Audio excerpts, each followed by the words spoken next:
Orang tua itu baik dia sebagai ayah maupun sebagai ibu adalah sebagai pendidik pertama dan utama. Kita sebagai orang tua adalah pendidik pertama dan utama. Makanya para ulama menyebutkan bahwa rumah itu adalah lembaga apa? Lembaga pertamanya pendidikan anak kita di mana? Di rumah. Inilah rumah sebagai lembaga. Rasulullah sallallahu alaihi wasallam telah menyebutkan tentang tanggung jawab orang tua, tentang tugas kita. Kullukum ra'in wa kullukum mas'ulun an ra'iyatihi. Kita para ayah, orang tua, ya, laki-laki adalah pemimpin. Memimpin kehidupan rumah tangga kita. Pemimpin bagi anaknya, pemimpin bagi keluarganya. Makanya tugas utama kita sebagai ayah, sebagai orang tua, sering saya sampaikan Pak dalam kajian-kajian kita, bahwa tugas utama kita bukan sekedar menyuplai makanan, minuman, menyiapkan tempat tinggal dan pakaian, bukan itu saja. Bahkan saya sering tegaskan, jangan dikecilkan tugas mulia kita hanya pada tugas mencari nafkah. Di sebagian kota-kota besar misalnya, atau di kota kita dapatkan, karena pekerjaan dari pagi sampai sore bekerja di kantor, kemudian suami merasa bahwa tugas saya cukup mencari nafkah, tugas saya cukup membayar SPP anak di sekolah, tugas saya cukup memberikan makan dan minum, mencukupkan kebutuhan primer dan sekunder keluarganya. Ini salah besar. Tugas kita kepala rumah tangga adalah membangun jiwa anak kita, menanamkan iman dalam sanubari mereka, disertai kita memperhatikan secara fisiknya. Maka sangat salah anggapan kaum laki-laki kalau tugas pendidikan itu adalah tugasnya kaum wanita. Salah besar. Salah besar kalau tugas pendidikan itu hanya diambil oleh kaum hawa. Tetapi tugas itu ada pada dia dan istrinya. Meskipun kaum laki-laki lebih banyak waktu bekerja di luar mencari nafkah, dan secara umum prinsip Islam kaum wanita itu di rumah, maka jadilah murabbiyah, pendidik bagi anak-anaknya di rumah. Nabi Yakub alaihi salam adalah sosok teladan bagi kita yang menanamkan keimanan di dalam sanubari anak-anaknya. Di saat dia sakit menjelang kematiannya, maka dia berkata kepada putra-putranya, ma ta'buduna min ba'di, siapa yang kalian sembah setelah saya meninggal dunia? Lihat jawaban tegas dari anak-anak beliau, qalu na'budu ilahaka wa ilaha abaika Ibrahim wa Ismail wa Ishaq ilaha wahida wa nahnu lahu muslimun. Di sini Nabi Yakub alaihissalam memberikan gambaran kepada kita bahwa perhatian utama seorang ayah, perhatian yang paling besar seorang ayah adalah memberikan perhatian terhadap iman. Terkadang kita ini Pak risau kalau anak kita tidak faham misalnya satu materi pelajaran. Risaunya bukan main. Katakanlah dalam satu pelajaran anak kita lambat, setelah dievaluasi di rumah ternyata nilainya kurang bagus. Apa sebab? Mungkin dia belum terlalu faham. Dia bilang sama istrinya, carikan guru yang paling terhebat. Bahkan kita leskan anak kita, bahkan siap kita bayar dengan harga yang bagus, dengan bayaran yang bagus. Tetapi ketika anaknya belum pandai sholat, belum pandai mengaji, belum pandai misalnya membaca atau belum pandai menghafal beberapa ayat atau hadis, tidak ada kerisauannya. Atau ketika anaknya tidak sholat, sudah usia tamyiz atau bahkan usia balik, tidak ada kerisauan. Kenapa anak ini tidak sholat? Kenapa anak ini tidak menutup aurat? Kenapa dia belum pandai mengaji? Tidak risau dia. Tapi kalau anaknya tak pandai baca, misalnya menghitung ini dan tidak paham rumus ini dan rumus itu, risaunya bukan main. Bahkan dia siap mendatangkan guru yang paling hebat dan siap membayarnya. Ini fenomena kita. Maka oleh karena itu, ikhwafillah, bila mana kita sebagai pendidik utama dan pertama, maka apa yang mesti kita ajarkan? Satu, yang pertama yang mesti kita ajarkan adalah menanamkan tauhid sejak dini. Menanamkan tauhid sejak dini. Kenapa demikian? Karena tauhid adalah pondasi generasi Rabbani itu. Bila pondasinya rapuh, maka bangunan kepribadian anak itu juga akan rapuh. Bila akidahnya tidak benar, maka bangunan yang akan berdiri tidak akan kokoh. Maka itu hal yang pertama yang mesti ada perhatian kita sebagai orang tua, menanamkan akidah yang sahihah, mengenalkan Allah kepada anak-anak kita, mengenalkan kebesaran-kebesaran Allah, sifat-sifat Allah, nama-nama Allah. Ini diajarkan kepada putra-putri kita, diajarkan kepada mereka. Makanya di antara kalimat-kalimat yang sering kami ucapkan adalah bagaimana seorang ayah dan seorang ibu di rumah mendialogkan dialog iman. Misalnya bagaimana cara mendialogkan iman? Kita pergi ke sungai dengan anak kita, ya kan? Pergi ke sungai. Nah, lihat nak, sungai ini Allah yang mengalirkan airnya. Kalimat itu Pak penting. Lihat nak, tumbuhan yang hijau di sekitar kita ini Allah Azza wa Jalla yang menghidupkan. Itu cukup Pak. Kalimat itu sudah penting. Itu sudah kalimat yang sudah bagus untuk penanaman iman. Lihat Nabi kita alaihi salatu wassalam. Kalau kita ingin tahu bagaimana Rasulullah SAW menanamkan keimanan kepada putra, kepada anak-anak di zaman itu, kisah Rasulullah bersama Abdullah ibn Abbas. Abdullah ibn Abbas digonceng oleh beliau Nabi kita alaihi salatu wassalam di atas kendaraannya. Makanya ini sering kita sampaikan, bila mana kita di atas kendaraan dengan anak-anak kita, jangan lewatkan kesempatan itu untuk tidak menanamkan iman.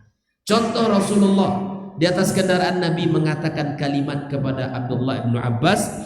Beliau mengatakan, "Ya ghulam," lanjutkan, "Inni u'allimuka kalimat." Wahai anak kecil, kata Rasulullah. Dia berkata kepada Abdullah bin Abbas, "Saya akan ajarkan kepada kamu beberapa kalimat." Apa kata Nabi alaihi salatu wassalam? Apa kata Nabi? Ihfazillaha yahfazka. Jagalah Allah, Allah akan menjagamu. Ihfazillah tajidu tujahak. Jagalah Allah, Allah akan engkau dapatkan di hadapanmu. Allah Azza wa Jalla akan memberikan pertolongan kepadamu. Kalimat ini penting, Pak. Kalimat ini sangat penting untuk kita ulang-ulang sama anak-anak kita. Karena hari ini kalimat-kalimat seperti ini sudah menjadi asing di telinga mereka. Saya minta kepada kita para orang tua, para kakek-kakek, para nenek-nenek, tolong sampaikan kalimat-kalimat iman ini kepada putra-putra dan kepada putri-putrinya. Dialogkan dialog yang sangat menguatkan keimanan itu. Lihatlah Rasulullah SAW dalam kalimat itu. Nabi mengatakan, "Wa idza sa'alta fas'alillah." Wahai, jika engkau meminta-minta sama siapa? Sama Allah. Contoh, kalau ingin prakteknya begini. Misalnya anak kita minta sesuatu. Ibu punya uang? Iya. Ibu mampu membeli? Bisa, karena ada uang. Misalnya nih, Umi gitu, minta ini dong, minta mainan ini, minta buku ini. Oh, gini nak, minta sama Allah. Coba kamu minta sama Allah. Dengarkan kalimat dia. Setelah dia minta sama Allah, yang kedua doakan nak, agar Allah berikan rezeki sama abimu. Tunggu ya, kalau abi sudah ada rezeki, kita beli. Adakah kalimat itu bisa pernah kita mulai dengan kehidupan anak-anak kita? Kalau sudah pernah, lanjutkan. Kalau belum, mari kita kembali mengulang kalimat-kalimat ini. Ini kalimat iman. Sampai Nabi kita alaihissalam mengatakan, wa zasta'anta fasta'in billah. Kalau kamu minta tolong sama siapa? Sama Allah Subhanahu wa taala.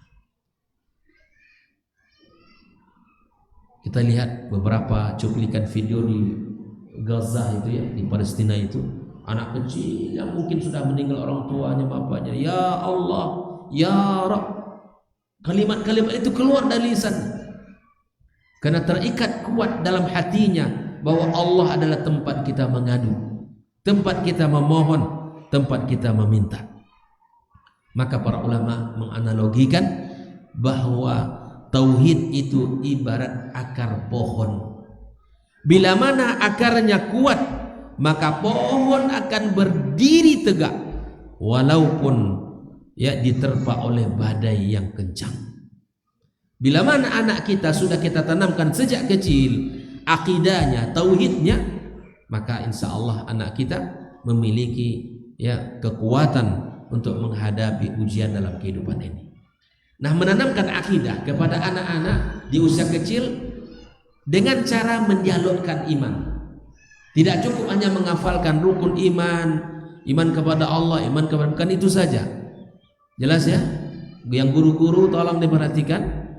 Ya, guru-guru, orang tua tidak hanya mengajarkan bahwa rukun iman 1, 2, 3, 4 sampai 6, bukan itu saja. Tapi cara menanamkan tauhid, cara menanamkan keimanan kepada anak kita melalui dialog-dialog apa tadi? Dialog-dialog iman. Kaitkan setiap apa yang dilihat, setiap apa yang didengar, kaitkan kepada Allah Subhanahu wa taala. Jelas? Makanya kalau ada yang bertanya, Ustaz, bagaimana cara mengobati anak-anak kami yang takut ini? Kaitkan kepada Allah. Nah, kamu punya siapa? Punya Allah tidak? Iya. Kalau Allah, maka tidak ada yang bisa mengalahkannya. Sama siapa kamu takut? Sama syaitan, sama jin? Nah, Allah yang akan menjaga kamu. Allah yang akan menjaga kamu. Sudah. Anak-anak seusia kita, seusia anak tadi yang tampil itu, menanamkan iman dan tauhid itu melalui dialog-dialog tadi. Di samping habis materi Pak? Belum lagi ya? Kita azan dulu. Baik, silakan.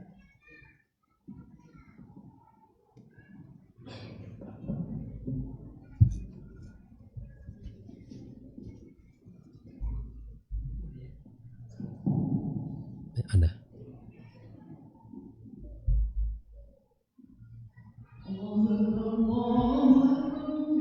Allahu Akbar.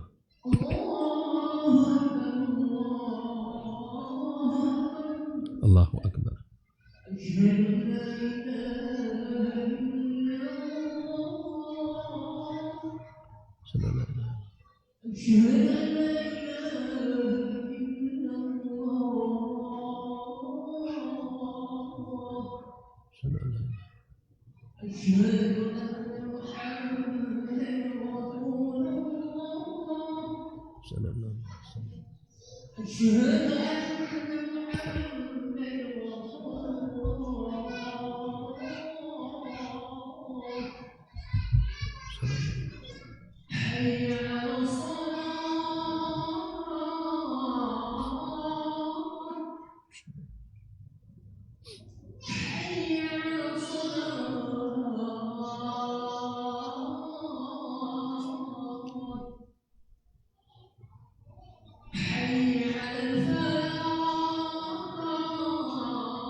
Hadirin hadirin rahmati Allah azza wajalla. Yang kedua, sebagai orang tua adalah sumber keteladanan. Mendidik dengan keteladanan, bukan sekedar kata-kata. Makanya subhanallah kita sering sampaikan, jika kita ingin anak kita rajin sholat, maka sholatlah kita sebagai seorang muslim tepat waktu. Jika kita ingin anak kita sopan, maka bersikaplah dengan santun. Jangan mengharapkan anak kita menjadi orang yang jujur sementara dia sering melihat ayahnya tidak jujur. Bagaimana mungkin dia akan bersikap jujur sementara sering ia dengar kalimat-kalimat yang tidak jujur dari lisan ayah ataupun bundanya. Oleh itu kata para ulama mengatakan keteladanan adalah dakwah yang paling efektif. Kita harus membentuk keteladanan. Sumbernya adalah kita sebagai orang tua. Makanya di antara hak rumah kita adalah melaksanakan salat-salat sunnah, agar anak kita yang belum ke masjid melihat sang ayah bagaimana dia salat di rumahnya. Sa'id bin Musayyib banyak melakukan rakaat salatnya sampai anaknya mengatakan, wahai ayah, kenapa lama kali tadi ayah salat? Maka ini salah satu bentuk ikhtiar dia. Yang pertama mencontohkan, yang kedua dia mengatakan, semoga anak salat yang ayah lakukan ini bisa memperbaiki keadaanmu. Ikhwafillah. Yang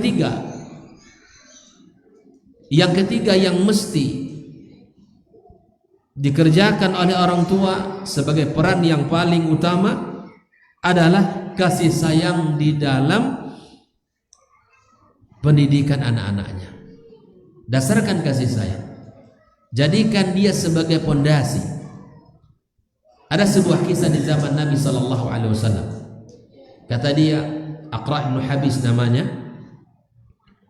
Aqra' bin Habis ini punya anak 10 orang. Dengan bangga dia mengatakan kepada Rasulullah SAW, ya Rasulullah, saya punya anak 10 orang, tidak pernah saya cium satu orang pun dari mereka. Dia merasa bahwa itulah yang terbaik, itulah kedisiplinan, atau misalnya itulah bentuk ketegasan dari dia. Nabi SAW mengatakan kepadanya, man la yarham la yurham, bahwa orang yang tidak pandai berkasih sayang maka dia tidak akan disayangi. Bukan itulah sikap yang paling pokok, tapi lihatlah bagaimana para ulama, bahkan Nabi kita alaihi salatu wassalam menggendong Hasan dan Husain, lalu kemudian Nabi mengatakan, ya Allah, ya Rabb, sesungguhnya aku mencintai Hasan dan Husain ini, maka cintailah dia. Kalimat ini kaum muslimin dan muslimat rahimakumullah perlu kita ulang di rumah kita. Ibu-ibu, katakan kalimat ini kepada putra-putrinya. Nah, Umi sayang sama kamu. Atau abinya sebelum anak berangkat ke sekolah bilang, nah, abi sayang sama kamu. Jaga adab. Jaga adab. Nabi SAW mengatakan kalimat itu kepada Hasan dan Husain. Dan begitu juga para ulama, para sahabat mencontoh Nabi SAW. Dan bagaimana bagaimana Imam Malik rahimahullah ta'ala, bagaimana Imam Malik rahimahullah ta'ala dididik, diberikan kasih sayang oleh bundanya. Ketika Imam Malik kecil, disiapkan Imam Malik oleh ibunya, tidur ibunya telah bangun, disiapkan air wuduknya. Ketika Imam Ahmad bangun, kemudian setelah itu disuruh Ayub mengambil wuduk, diantar oleh ibunya ke masjid. Bahkan Imam Ahmad menceritakan betapa ibuku ya melindungi aku dengan abayanya karena takut kedinginan sang anak tadi. Bayangkan, itu kan menjadikan kenangan yang indah, penuh dengan kasih sayang, penuh dengan perhatian. Itulah dasar pendidikan Islam. Sama dengan anak-anak kita ini, para guru ya, jadilah guru yang bisa menunjukkan kasih sayang sama anak. Dan sebelum guru kita sebagai orang tua yang bisa menunjukkan kasih sayang. Pendidikan Rabbani bukanlah pendidikan yang menekankan kepada disiplinan, tetapi pendidikan yang juga penuh dengan kasih sayang. Jadi tunjukkan praktek keseharian kita. Bagaimana ya di dalam Islam, Imam Malik tadi, Imam Ahmad, Imam Syafi'i, bagaimana perhatian sang bunda dengan penuh kasih sayang. Dia pindah dari Palestina kepada Mekah. Di Mekah diantarkan oleh ibunya, menuntut ilmu kepada para ulama di Mekah. Setelah selesai para ulama di Mekah itu diambil ilmunya oleh Imam Syafi'i, maka sang bunda pun mengantarkan anak ke Madinah untuk bisa berguru kepada Imam Malik. Kasih sayang yang sangat luar biasa dari para ulama, daripada orang tua zaman dahulu.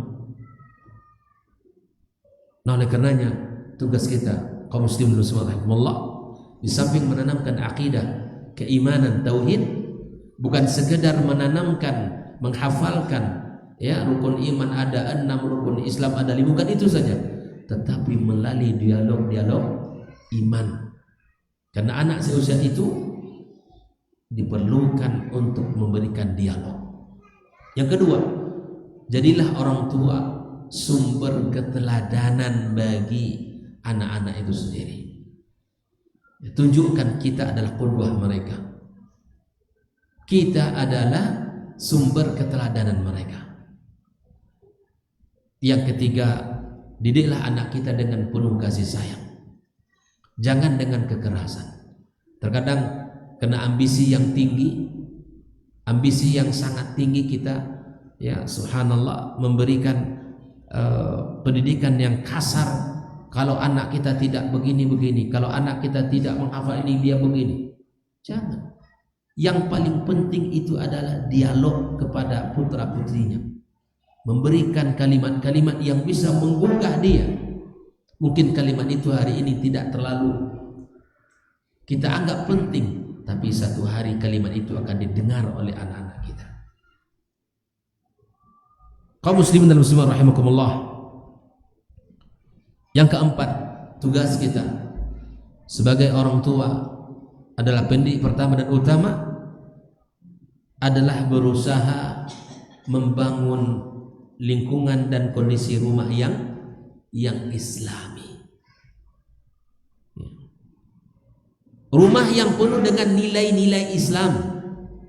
Orang tua, ayah, ibu, semuanya berusaha untuk menjalankan ya perintah agama ini. Tumbuh di dalam rumah itu kebaikan-kebaikan. Ketika azan dikumandangkan, sang ayah berangkat ke masjid. Sang ibu pun di rumah bersiap-siap untuk sholat. Maka itu bukan rumah yang besar yang hanya jaminan untuk keberkahan, tapi rumah yang dihidupkan dengan zikir, rumah yang dibacakan padanya Al-Quran, rumah yang didirikan di dalamnya kebaikan seperti salat-salat sunnah bagi kaum lelaki di rumahnya. Makanya hari ini orang menginginkan keluarga sakinah mawaddah rahmah, sementara rumah tangga itu tidak tersambung dengan rumah Allah. Bagaimana rumah tangga itu akan barokah, akan melahirkan kebaikan, sementara orang penghuni rumah itu tidak tersambung dengan rumah Allah. Suaminya malas ke masjid, ya kemudian tidak ada semangat. Maka kaum laki-laki ketika kita berangkat ke rumah Allah melaksanakan ibadah salat, sungguh kita sedang membawa cahaya-cahaya Allah ke rumah kita. Kita khawatir kalau rumah kita padam listriknya, terasa gelap. Tapi kita tidak khawatir bila mana hati cahaya iman ini terputus kepada rumah Allah Subhanahu wa taala. Maka orang-orang yang beriman itu di antara tandanya, kata Nabi SAW apa? Adalah bila mana engkau melihat dia tersambung dengan rumah Allah. Nabi SAW mengatakan, idza ra'aita ar-rajula ya'tadul masjid fashhad lahu bil iman. Kalau engkau melihat laki-laki yang datang ke rumah Allah, bolak-balik ke masjid rumah, balik masjid rumah, maka saksikan kalau dia orang beriman. Orang beriman. Maka ciptakan rumah tangga yang islami, yang didengarkan bukan yang nyanyian, bukan musik, tapi yang didengarkan adalah kalamullah, yang didengarkan adalah kebaikan-kebaikan. Nabi SAW berpesan, ij'alu min salatikum fi buyutikum wa la tattakhizuha qubura. Jadikanlah ya, sebagian salatmu di rumah, tentunya salat-salat sunnah, dan jangan jadikan rumah kalian seperti kuburan. Artinya apa, ikhwafillah? Hidupnya rumah kita adalah dengan ibadah dan ilmu. Hidupnya rumah ini dengan ibadah dan ilmu. Maka sering saya sampaikan dengan jemaah-jemaah kita bahwa jadikan salah satu program di rumahnya menghidupkan majelis ilmu bersama keluarganya.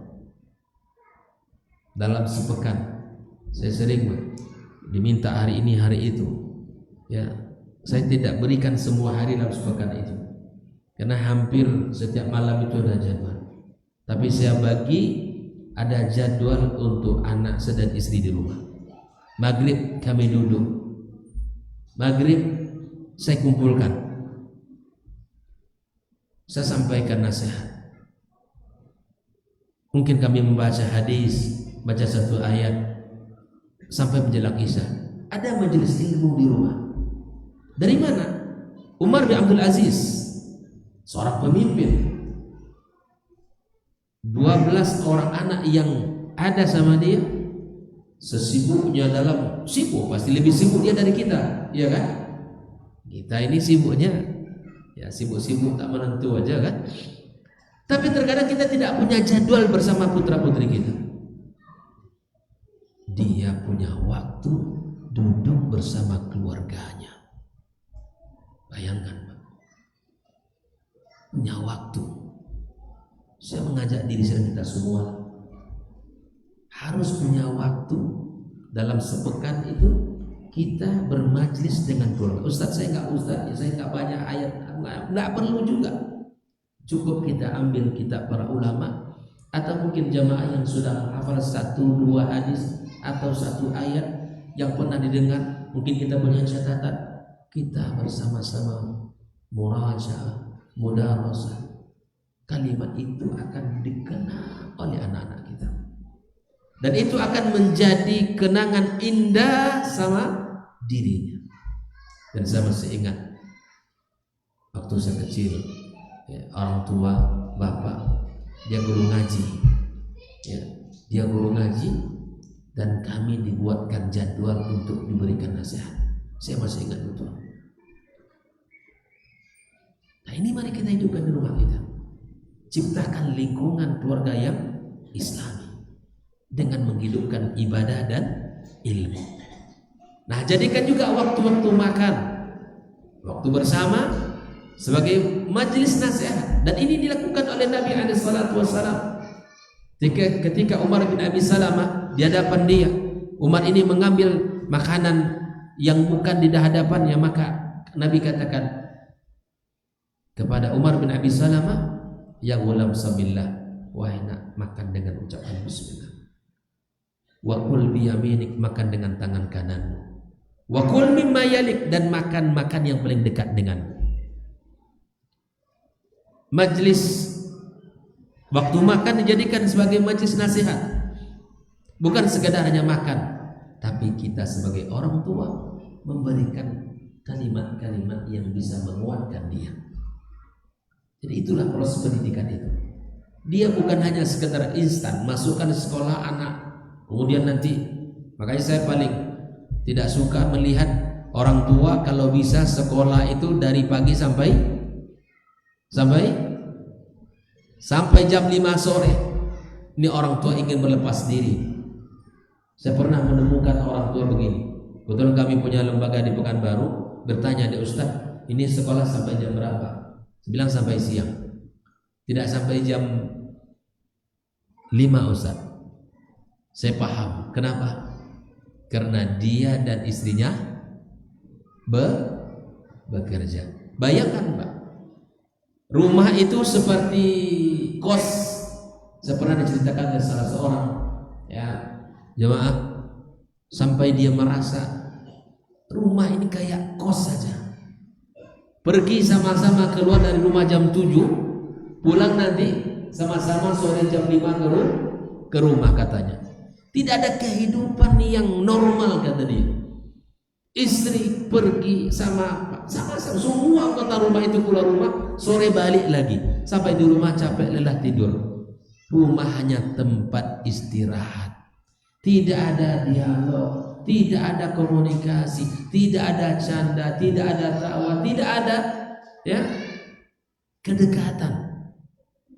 Akhirnya dia bilang, kalau begitu Bunda harus, saya sudah capek dengan kondisi begini. Ini suaminya sadar, ini nggak normal kehidupan kita. Pergi pagi pulang sore setiap hari begitu.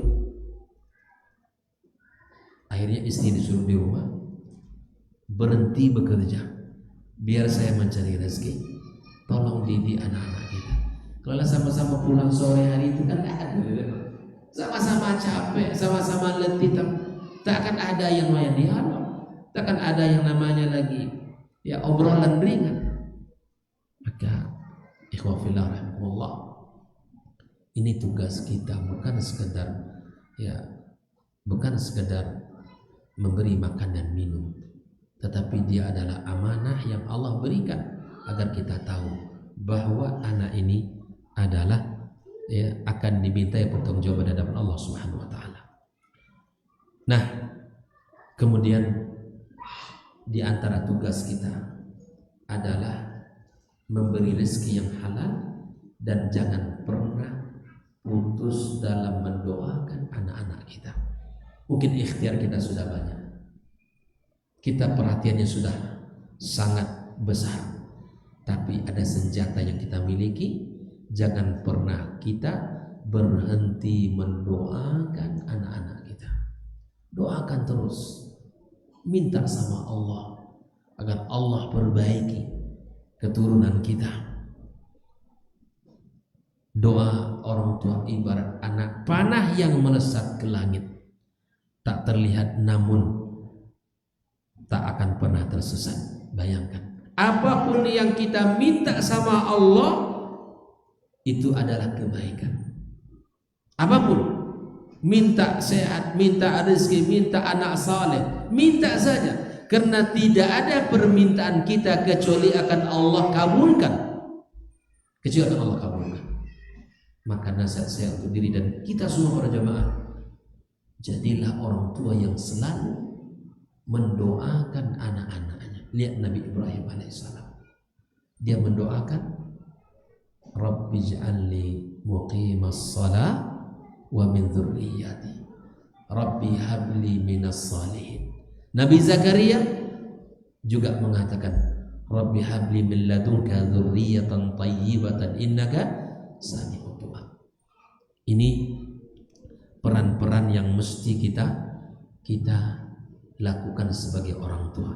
Adapun sebagai guru, jelasnya bahwa guru itu adalah sebagai orang tua dalam lembaganya. Kalau orang tua adalah ayah biologisnya, dan guru adalah ayah dalam menumbuhkan iman dan rohinya. Para guru, posisi kita ini adalah posisi orang tua. Makanya di antara kaidah yang harus disampaikan, jadilah guru yang berkesan bagi anak sebelum menyampaikan pesan. Saya ulangi, jadilah guru yang berkesan bagi anak sebelum menyampaikan pesan. Nabi Shallallahu Alaihi Wasallam 40 tahun lamanya memberikan kesan dalam kehidupan bangsa Arab di masa itu. 40 tahun, di umur 40 tahun Nabi SAW diangkat menjadi Rasul. Selama dia menjadi anak muda, menjadi pemuda, menebar kesan-kesan yang baik, sehingga dia digelar dengan Al-Amin. Gelar Al-Amin itu didapat sebelum Nabi diangkat menjadi Rasul, dan barulah dia menyampaikan pesan setelah diangkat menjadi Rasul. Maka sesungguhnya konsep pendidikan itu mudah. Guru harus bisa menjadi orang yang dicontoh, dikagumi oleh murid-muridnya. Itu yang pertama. Jadilah guru yang berkesan. Barangkali Pak, Bu, yang kita ajarkan ini bisa dilupakan oleh anak kita. Mereka lupa dengan ilmu yang kita ajarkan, dengan doa yang kita sampaikan, dengan ilmu yang kita berikan. Tapi yang pastinya anak tidak akan melupakan bagaimana kita memperlakukan dia. Anak-anak ini lupa. Kita bahkan subhanallah, apa yang diajarkan, kita ingat nih guru matematika kita dulu, ingat ini guru bahasa kita dulu, ingat ini guru PMP kita dulu, kita masih ingat ini guru saya dulu. Tapi apa yang disampaikannya dulu masih ingat enggak? Enggak ingat. Tapi apa yang kita ingat hari ini, bagaimana dulu dia memperlakukan kita. Maka jadilah guru yang dikagumi, jadilah guru yang berkesan bagi anak-anak sebelum menyampaikan pesan. Karena bila mana sudah menjadi guru yang dikagumi oleh anak-anaknya, oleh murid-muridnya, maka insya Allah apapun yang dibilang, disampaikan, maka itu akan ditaati oleh anak-anaknya. Nah, tugas kita sekali lagi sebagai guru yang berada di lembaga, ingat, sebagai kesimpulan kita, bahwa rumah adalah pendidikan pertama bagi anak-anak kita. Gurunya siapa kalau di rumah? Orang tua. Nah, tidak cukup sampai di situ, bahwa kita membutuhkan mitra. Karena kita orang tua terbatas ilmunya, maka kita bermitra dengan lembaga. Lembaga itu mitra orang tua, perpanjangan tangan orang tua, bukan pengganti orang tua yang diserahkan seluruhnya kepada lembaga. Orang tua berpangku tangan, tidak mau ikut campur pendidikan, itu salah. Lembaga pendidikan itu perpanjangan tangan kita.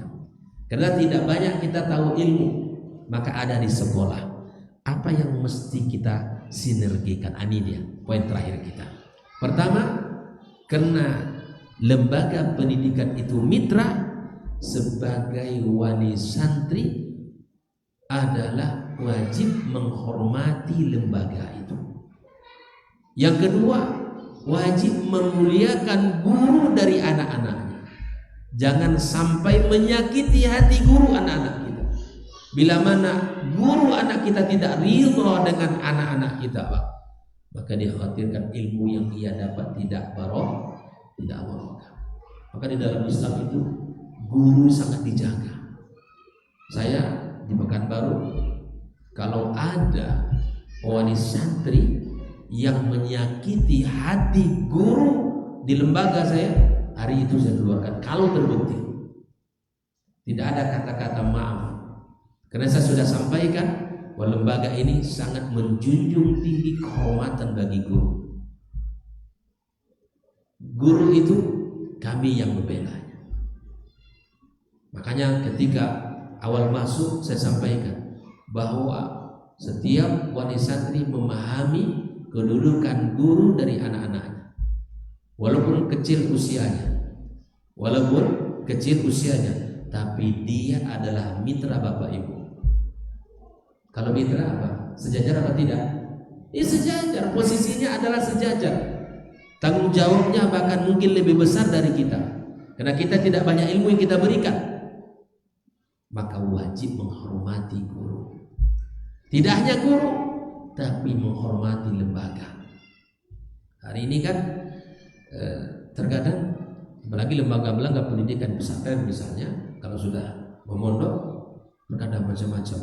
Orang ini egonya tinggi, Pak, dan merasa gaya banyak, SPP bagus, anak saya kok begini, anak saya kok begini, dan seterusnya. Makanya di dalam lembaga pendidikan, Pak, perlu disepakati bahwa di sini misalnya hukuman berlaku.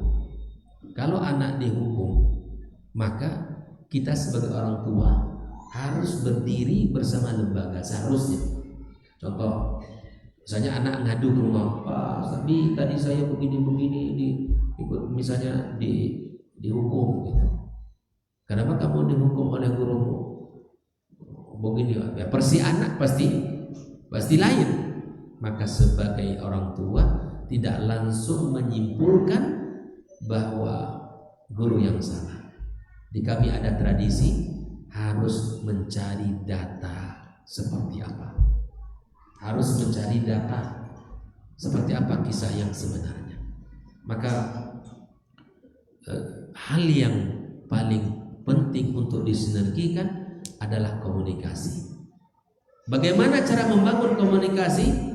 Kami lakukan kajian setiap bulan, minimal sekali sebulan, untuk menyamakan tentang visi dan misi lembaga itu, agar orang tua juga punya rasa tanggung jawab. Kemudian lembaga apalagi. Jadi tidak hanya orang tua melepas diri, tapi dia merasa bagian dia untuk mengerjakan tugas di rumahnya. Sinergi dengan mengaji.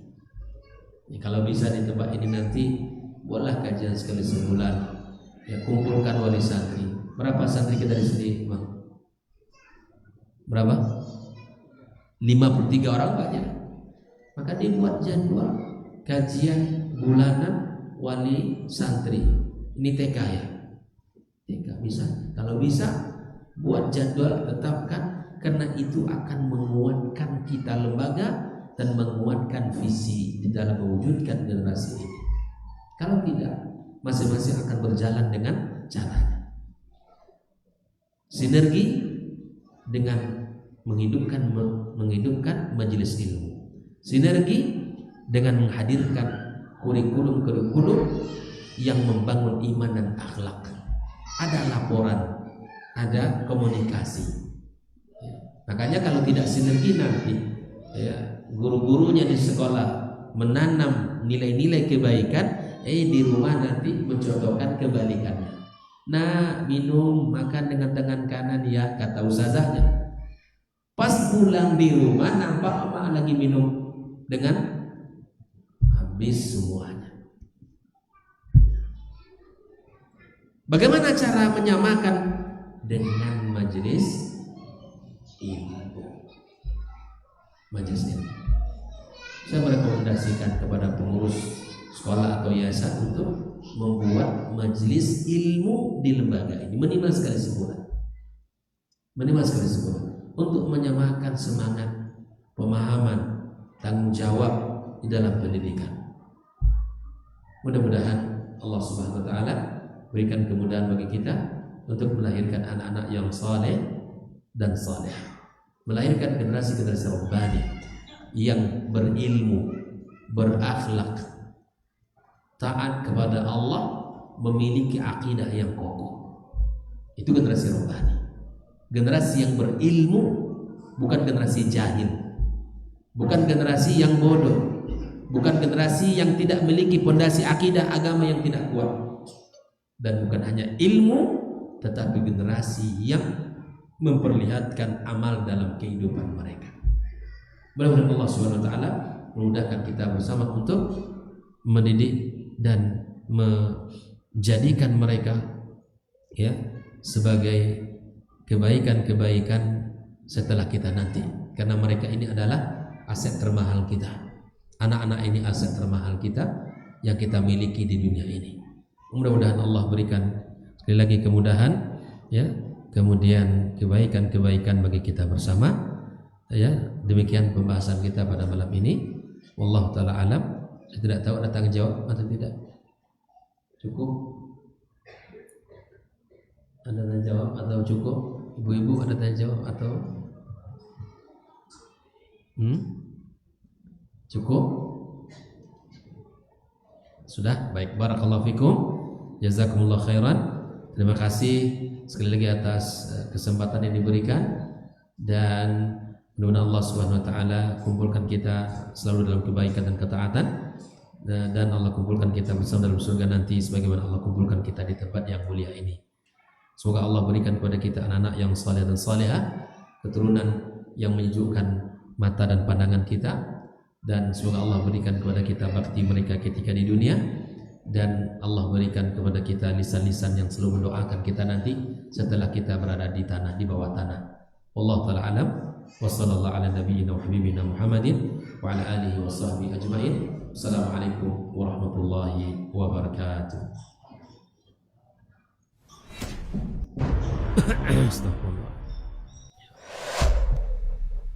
Dunia dan seisinya ini bagi Allah tak sama nilainya dengan sebelah sayap lalat.